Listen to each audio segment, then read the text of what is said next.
This is the story of a book that contains no words, yet claims to teach everything.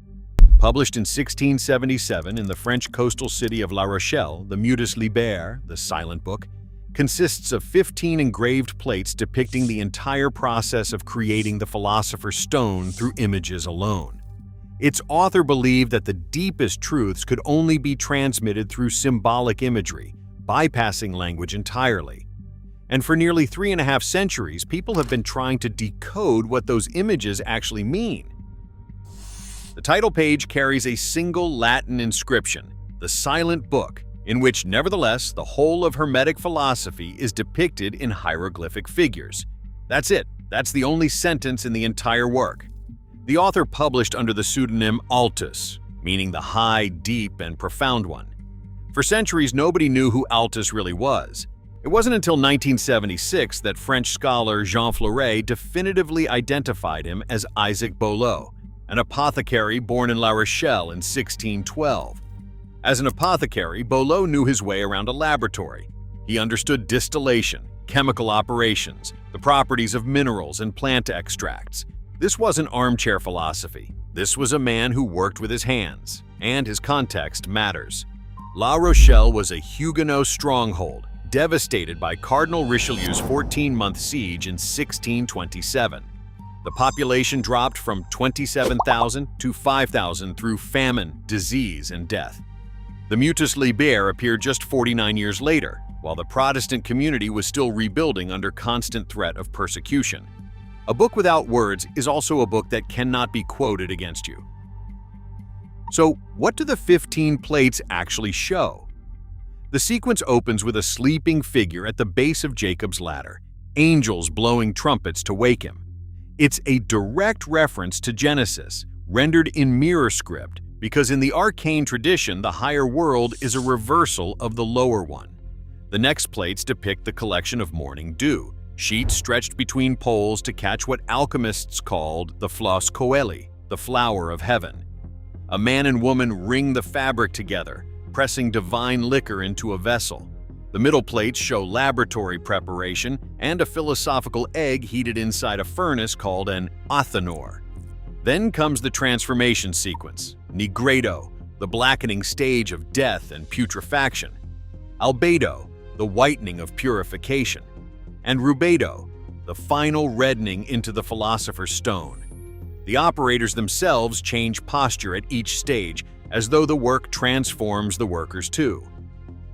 The final plate shows a figure with a finger pressed to its lips. Silence. The inscription reads, Oculatus abis, meaning, having seen you depart. And here's the hidden signature. That Latin phrase nearly anagrams the author's real name. Carl Jung owned an original 1677 copy. He used these plates in his 1944 masterwork Psychology and Alchemy, arguing that the Philosopher's Stone wasn't an external object, but a latent reality within the self. The male and female figures working together represented the integration of opposing forces within the psyche.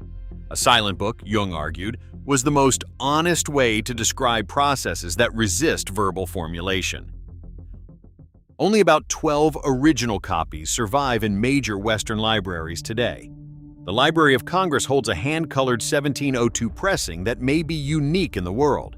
One particularly well-preserved copy remains in the Municipal Library of La Rochelle itself, the city where it was first printed, and where many believe it should stay. Nearly 350 years later, the Mutus Liber still refuses to explain itself.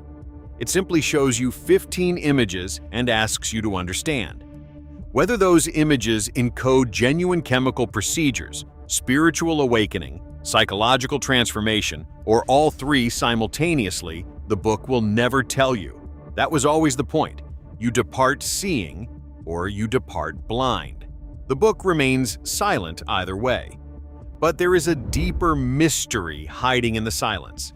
Why would an alchemist go to such extraordinary lengths to conceal a process that, if genuinely chemical, should be explainable in ordinary language?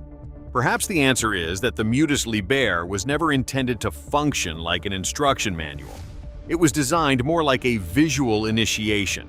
The reader is not simply told what to do. They are forced to observe, compare, interpret, and discover connections for themselves. And notice something strange. The images seem deliberately ambiguous. A vessel can be a literal piece of laboratory equipment or a symbol of the human body.